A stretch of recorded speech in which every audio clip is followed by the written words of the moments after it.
Após breve intervalo, estamos retomando a nossa 17ª sessão ordinária virtual de 6 de abril de 2021. Informo que teremos processo de recurso 15229-2018, aí 2018, 11.945. Recorrente, Vicum Indústria de Produtos Têxteis Limitada, recorrido Seju. Relator, doutora Maria de Lourdes. O doutor Erinaldo Dantas Filho tinha um compromisso de agenda, se ausentou da presente reunião. Doutora Laís Sindor fará a sustentação oral das razões recursais. Continuo conosco a sessão a doutora Suzana Barroso, doutor Renato Gaspar Júnior e doutor Pedro Galdino. Com a palavra a relatora, doutora Lourdes. Obrigada, presidente. Renovo o meu bom dia a todos os senhores. A peça inicial desse processo foi lavrada em 6 de agosto de 2018, com o seguinte relato: deixar de escriturar no livro fiscal próprio, inclusive na modalidade eletrônica, documento fiscal relativo à operação de entrada de mercadorias. Após a análise dos documentos fiscais, verificamos que alguns conhecimentos de transporte eletrônico não foram escriturados no SPED. Maiores detalhes nas informações complementares. Apontada infringência ao artigo 276G, inciso 1 do decreto 24.569/97, com imposição da penalidade prescrita no artigo 123.3G da Lei 12.670, alterada pela Lei 16.258 de 2017. A ação fiscal, ela abrange o período de 1º de janeiro de 2014 a 31 de dezembro de 2015. Os meses a que se referem as infrações foram outubro a dezembro de 2014, janeiro a abril, junho, julho, setembro e novembro de 2015. Totalizou um somatório do crédito tributário no valor de R$ 2.091,50. Encontram-se acostados aos autos, além da planilha com os dados dos conhecimentos de transporte eletrônicos, os documentos: mandado de ação fiscal, número 2017-14849, termo de início de fiscalização e o seu AR, e-mail enviado ao contribuinte solicitando a justificativa para a falta de escrituração, CD contendo anexo do e-mail solicitado, justificando a falta de escrituração, o arquivo Solare, nota fiscal eletrônica e SPED, e os arquivos do laboratório fiscal, além do termo de disponibilidade de documentos fiscais e do termo de conclusão da ação fiscal. Cientificado da autuação fiscal em 7 de agosto, o contribuinte vem aos autos e apresenta sua impugnação, de forma tempestiva, alegando, já eu faço um resumo, para ao final pedir que, se não admitidos os argumentos apresentados, que o feito seja convertido em diligência para a realização de exame pericial, bem como o julgamento do feito para que seja declarada sua nulidade ou sua improcedência. Os argumentos da parte: incompetência da autoridade designante da ação fiscal, uma vez que teria sido inobservado o rol taxativo do artigo 821, parágrafo 5º do decreto 24569, de 97, metodologia defeituosa, ausência de motivação do ato administrativo, o auditor teria utilizado somente informações contidas em sistemas como o SPED, a retroatividade maligna, violação do artigo 106 do CTN. À época das operações, a conduta não era hipótese infracional a ensejar penalidade. A hipótese, inclusive em sua modalidade eletrônica, foi inserida no artigo 123.3G da Lei 12.670/96, pela Lei 16.258 de 2017. Inocorrência do fato jurídico atribuído à autuada, a partir da constatação dos erros no preenchimento dos conhecimentos de transporte, afirma o contribuinte que estes não se prestavam para lastrear a prestação do serviço de transporte. Portanto, inexistindo a operação correlata, não havia motivos para sua escrituração. E finda por sustentar a necessidade de exame pericial em observância ao princípio da verdade material e formula quesitos. Encaminhado para julgamento, o pronunciamento se deu quanto à alegada incompetência da autoridade designante, entendeu como insubsistente e fundamentou na legislação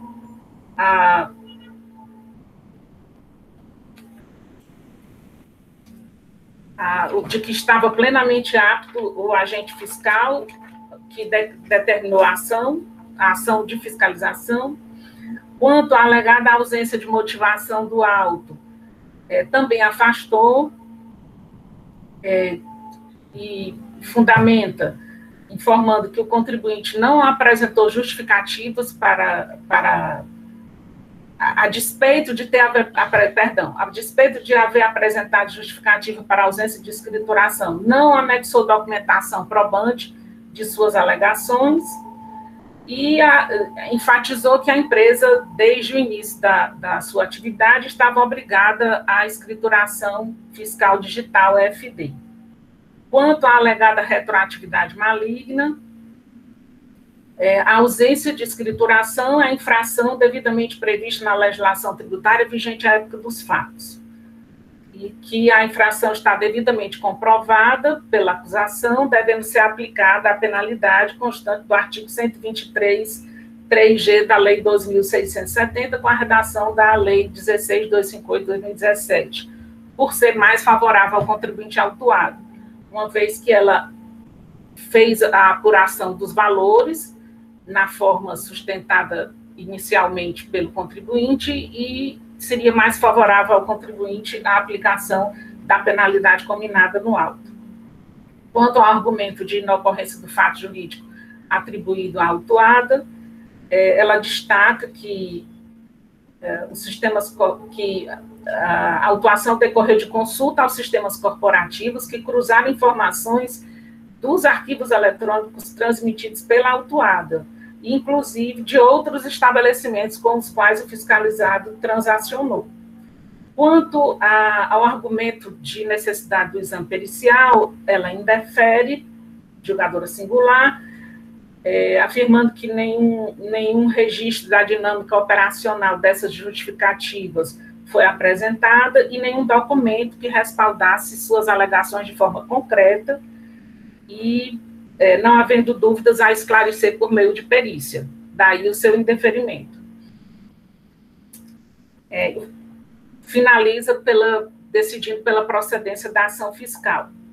A empresa foi intimada do julgamento em 2 de abril de 2019, interpôs recurso ordinário, repisando os argumentos trazidos em sua impugnação, exceto em relação à retroatividade maligna, reiterando de forma mais incisiva a necessidade de perícia para elucidar que não houve a infração objeto da autuação, como também, ao final, formulando pedidos de julgamento pelo reconhecimento de sua nulidade, pelos vícios formais apontados da sua total improcedência.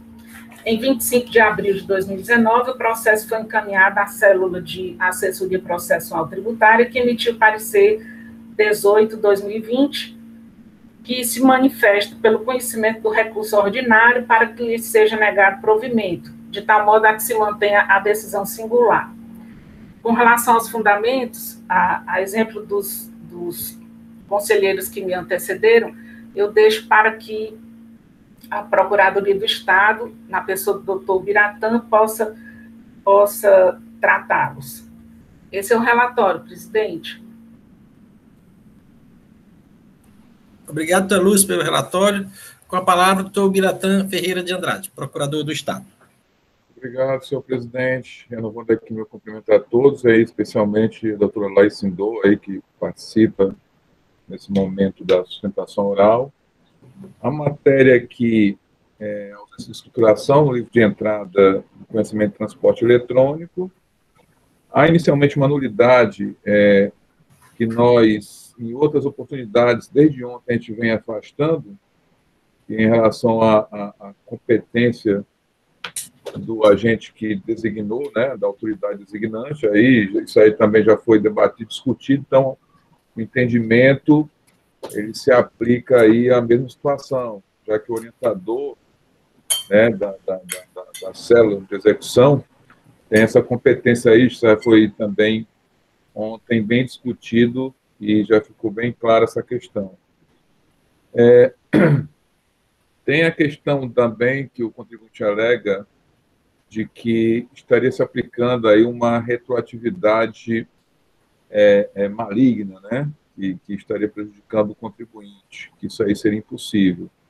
E também deixando claro que, na verdade, e aí até, de certa forma, o raciocínio acaba sendo semelhante à questão do selo, que assim como o selo, né, originariamente, na sua condição física, ele foi se modificando e tendo uma conotação mais virtual, e aí você entende que o controle, independente do nome que se dê, é um controle que o físico tem na entrada. É isso que muitas vezes a gente percebe que, ao se tentar interpretar a lei,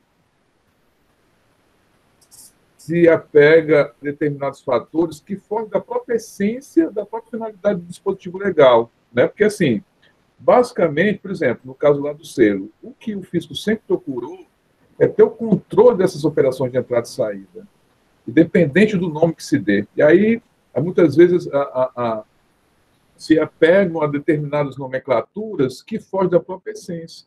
E a mesma coisa a gente menciona em relação à escrituração eletrônica.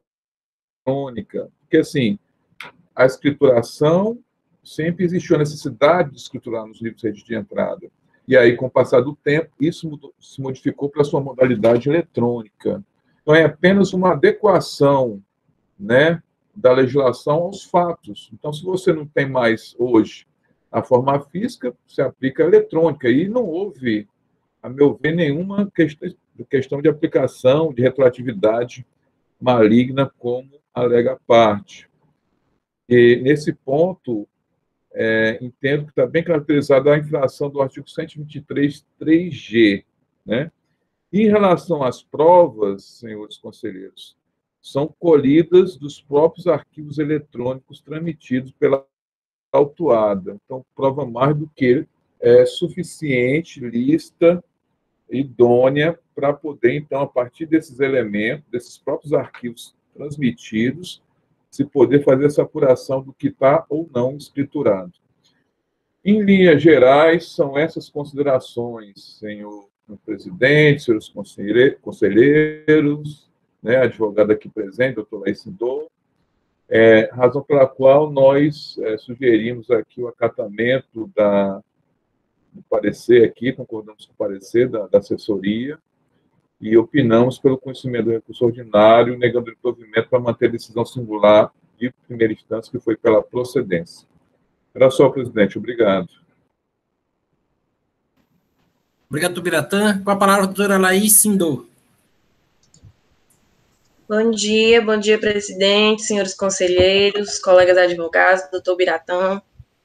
Bom, como o doutor Inal já tinha adiantado, a nossa defesa era pautada em pedido de perícia, né? Seria necessário uma realização de perícia para a gente fundamentar os nossos argumentos, mas diante do valor do auto e da taxa para perícia, a empresa optou pela quitação.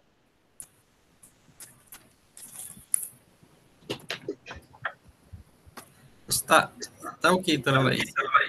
Senhores conselheiros, o processo está em discussão.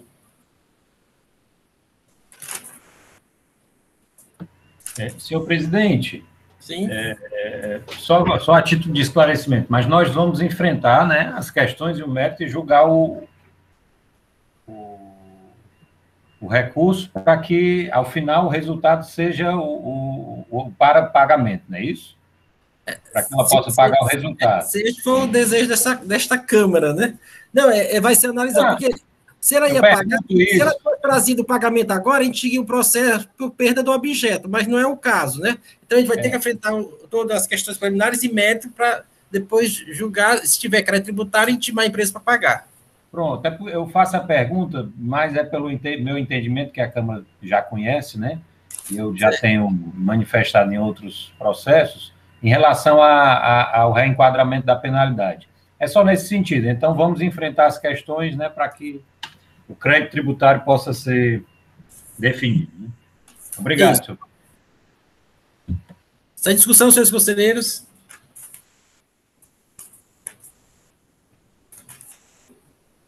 Então, não havendo discussão, vou colocar em votação as questões suscitadas. Com relação à primeira nulidade, incompetência da autoridade designante, como se manifesta a relatora? Afasto a alegação de nulidade, com fundamento na própria legislação. Doutor Henrique? Acompanhe a relatora, senhor presidente. Doutor Elineide? Com a relatora. Doutor Leilson? Com a relatora. Doutor Wander? Acompanhe a relatora, senhor presidente. Doutor Marcos? Com a relatora, presidente. A outra nulidade é em relação à metodologia defeituosa aplicada pelo fiscal atuante. Como se manifesta a relatora? Presidente, afasta a alegação. O agente fiscal seguiu o que determina a legislação e apresentou as provas necessárias. Doutor Henrique? Acompanhe a relatora, senhor presidente. Doutora Elineide? Com a relatora. Doutor Leilson? Com a relatora. Doutor Wander? Acompanhe a relatora, senhor presidente. Doutor Marcos? Com a relatora. Não, com a relatora. Com a relatora. Relatora. Com relação à impossibilidade de aplicar a retroatividade da lei por ser mais onerosa para o contribuinte. Presidente, a própria parte, quando da feitura do recurso, ela deixou de trazer esse argumento, uma vez que foi no próprio julgamento singular, o julgador demonstrou que seria menos oneroso para a parte, mantendo a penalidade como estava. Então, esse argumento não foi repisado pela parte no recurso. Aí eu não Pronto, não vamos votar. Nós não teríamos que apreciá-lo, isso. Isso. Mas qual é o pedido de perícia que ela suscitou? Quanto ao pedido de perícia, eu afasto porque nenhuma prova foi trazida aos autos que ensejasse alguma dúvida quanto ao relato e obrigação demonstrados aqui na autuação fiscal. Doutor Henrique? Acompanhe a relatora, senhor presidente. Doutora Elineide? Acompanhe a relatora. Doutor Leilson? Com a relatora. Doutor Wander? Acompanhe a relatora, senhor presidente. Doutor Marcos? Com a relatora, presidente. Então, votar todas as preliminares no mérito, como vota a doutora Maria de Lourdes.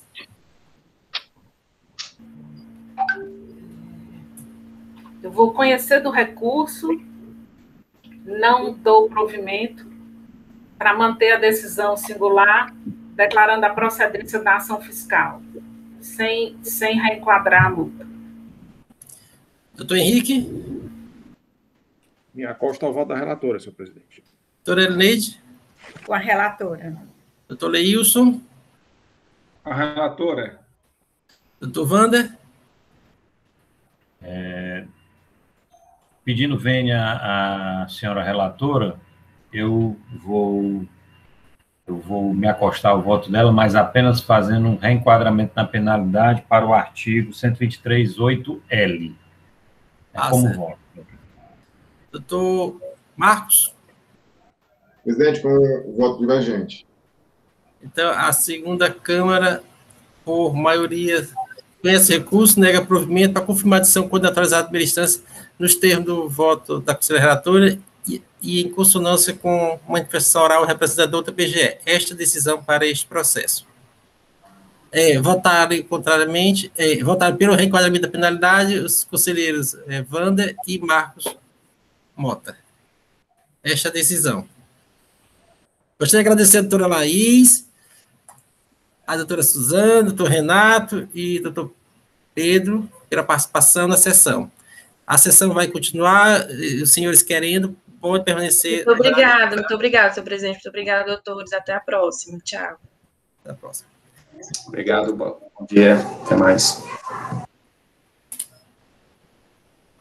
Dando continuidade à nossa pauta de julgamento, anuncio o processo de recurso 1.1474/2018, aí 2018-01096. Recorrente, Manuelina de Lacerda Vieira ME, recorrido Seju. Relator, doutor Henrique José Leal Gereissati, com quem está a palavra.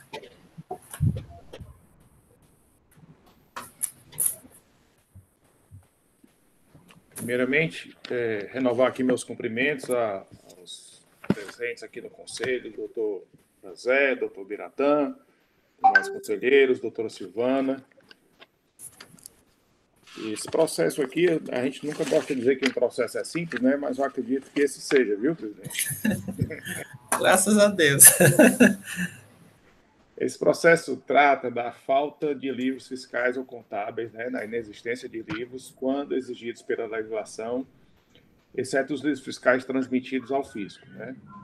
Segundo o relato da auto-infração, o contribuinte não apresentou o livro de registro de entradas no exercício de 2013. Onde ela fez a identidade. Qual é o endereço que a Giovana estava? Por favor, coloque o áudio no silencioso.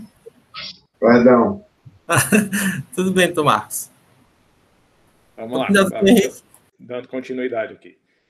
Segundo o relato da auto-infração, o contribuinte não apresentou o livro de registro de entradas do exercício de 2013, conforme solicitado através do termo de início de fiscalização número 2018-040, impossibilitando, assim, a averiguação do registro dos documentos fiscais de aquisição, tendo o contribuinte infringido o artigo 260, inciso 1 e 11º do Decreto 24.569 de 1997, com penalidade prevista no artigo 123, inciso 5A da Lei 12.670, alterado pela Lei 16.258 de 2017, resultando na cobrança de multa no valor de R$ 3.283,96.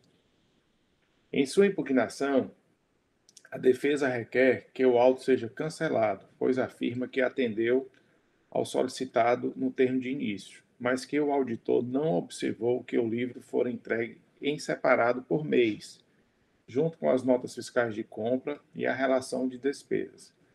Isso aqui se trata de uma ação de uma empresa, de uma microempresa, na realidade, né, que é aquela ação simplificada, que ele pede a relação das notas fiscais de compra e de aquisição para ver se ultrapassou ou não o limite. E, segundo o auditor, a empresa não entregou em tempo hábil, por isso foi lavrado o auto de infração. A defesa é bem simples, o recurso também, ela só se limita a dizer que foi entregue em separado, e aqui ela consta uma cópia do livro e uma cópia das notas fiscais somente do mês de janeiro de 2013. Esse auto foi julgado parcial procedente em primeira instância, né, em função do reenquadramento da multa para 600 ofícios, né, em função da alteração da legislação. A empresa entra com recurso novamente, com exatamente o mesmo argumento, é um recurso bem simples, de um parágrafo só, falando só que entregou essa documentação em separado. Esse processo vai para a assessoria processual tributária, e a assessoria processual tributária tem o cuidado de verificar se essa documentação não foi entregue digitalmente, né, se não foi transmitida para os arquivos da Cefaz, onde foi verificado que isso também não ocorreu.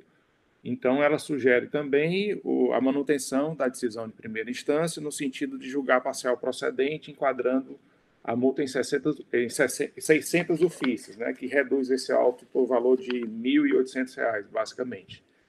Seria esse o breve e simples relato, senhor presidente. Doutor Henrique, com a palavra, doutor Biratã. Bom, senhor presidente, me parece que tem um advogado presente, eu tenho a impressão que eu... Não tem sustentação oral. Tá. Acho que permanece conosco... É porque eu vi uma nova, acho que uma advogada, não sei se era conselheira, quem estava aqui na tela. A doutora Suzana, que ela estava só vendo como funciona a Câmara. Tá. Ela é... Um mês. Tá. Pensei que era para sustentação oral. Tá certo. Bom, renovando aqui meu cumprimento, como bem disse o conselheiro relator, doutor Henrique, a questão aqui também me parece simples, né? Porque basicamente, quanto ao mérito, a empresa ela alega que teria apresentado esse livro de entrada, que é o que se cobra, né? Como bem disse aí o relator, com uma exigência até para verificar a questão do faturamento e tudo mais, né? Até para a manutenção das condições, né? da microempresa. E esse livro não foi apresentado. A empresa alega que apresentou esse livro, entretanto, a informação, né, não foi à vista pelo agente. Ela declara que informou as despesas, notas fiscais de compra em separado. Ainda houve um cuidado aqui de se verificar a questão da FD do contribuinte, né? Porque caso a empresa tivesse transmitido os arquivos eletrônicos de formato FD, ficaria dispensada a entrega dos livros fiscais em papel. Entretanto, após essa consulta, constatou-se que a recorrente também não procedeu à sua escrituração fiscal digital. Então, de uma forma ou de outra, não consta esse livro de entrada, né? Realmente assim, não há muito aqui o que se estender, não, senhor presidente, senhores conselheiros.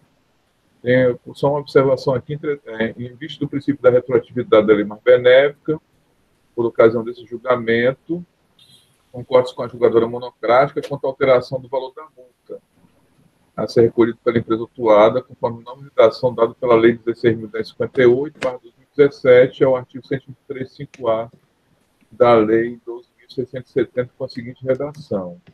Nesses casos, de inexistência de livros fiscais ou contábeis, quando exigido pela legislação, exceto os livros fiscais eletrônicos transmitidos ao fisco, a multa é equivalente a 600 UFIs por livro. Então, aqui, essa multa ficaria reduzida a 600 UFIs. É a razão pela qual o parecer conclui pela parcial procedência, né? E mantendo a decisão de primeira instância, que também foi no mesmo sentido. São essas considerações, senhor presidente e senhores conselheiros. Obrigado, doutor Biratã. Senhores conselheiros, em discussão o processo. Sem discussão? Aqui, assim, a gente sente falta, na realidade, de algum comprovante que essa documentação tenha sido entregue, né? E realmente o contribuinte não apresentou, né? Ele anexa as notas fiscais, as folhas do livro, mas me parece realmente que a coisa foi feita posteriormente, né? E é uma ação fiscal bem simples, tem um termo de intimação, não foi entregue, esperou o prazo, passou o mês, ele simplesmente lavrou o auto e encerrou a ação fiscal. Basicamente é isso. Senhores, mais alguma informação ou podemos julgar o processo? Então, vou colocar em votação. Doutor Henrique, como vota? Presidente, eu voto por conhecer do recurso, né, negar-lhe provimento e confirmar a decisão parcial procedência, né, de primeira instância, né, de acordo com o parecer da assessoria processual tributária e a manifestação do doutor procurador, doutor Biratã. Doutora Elineide? Com o relator. Doutor Leilson? Com o relator. Doutor Wander? Acompanho o relator, senhor presidente. Doutor Marcos? Com o relator, presidente. Doutora Lourdes? Com o relator, presidente. Então, a segunda Câmara, por votação unânime, conhece o recurso, nega provimento e confirma a decisão parcial condatorializada no presente processo, de acordo com a manifestação da douta PGE. Esta é a decisão para este processo. Senhores, a nossa pauta de hoje foi toda cumprida, né? Todos estão já convocados para a reunião da 18ª Sessão Ordinária Virtual de 7 de abril de 2021. Também é Vicunha, mas são outros advogados. Doutor Márcio Rafael e doutor Daniel Cidrão. Presidente, Nós quem são vem todos é a doutora Vicunha, né? Keiliane Coutinho. Oi? Quem vem fazer a sustentação oral é a doutora Keiliane Coutinho. Tá certo. Amanhã são todos os processos de Vicunha novamente? São 3, o último é de outra empresa. Só 3 da Vicunha. Mas são outros advogados, né? Doutor Rinaldo, não. Doutor Biratã, na os verdade- 2 primeiros, viu, doutor Biratã, é falta de escrituração. O meu é nota fiscal, o do doutor Leilson é conhecimento de transporte, do exercício de 2013. O processo do doutor Alexandre, não sei se a doutora Lourdes vem, é crédito indevido de mercadoria ST. Na verdade, Os 2 primeiros são falta de escrituração. Falta de escrituração 2013. 2013, né? É isso, o Leilson? terceiro O seu qual é é? conhecimento de transporte e o terceiro é crédito indevido da entrada. Ok. Entrada de mercadoria sujeita a ST. Tá certo. Na verdade, as vicunhas são diferentes, né? Essa agora é a indústria. A gente estava com atacadista. A gente teve atacadista e teve a indústria também, mas agora amanhã vai ser só a indústria. Certo. Então, senhores, obrigado. Até amanhã. Até amanhã. Até amanhã. Até amanhã, senhor. Até amanhã, amigos. Até amanhã. Um abraço. Até amanhã.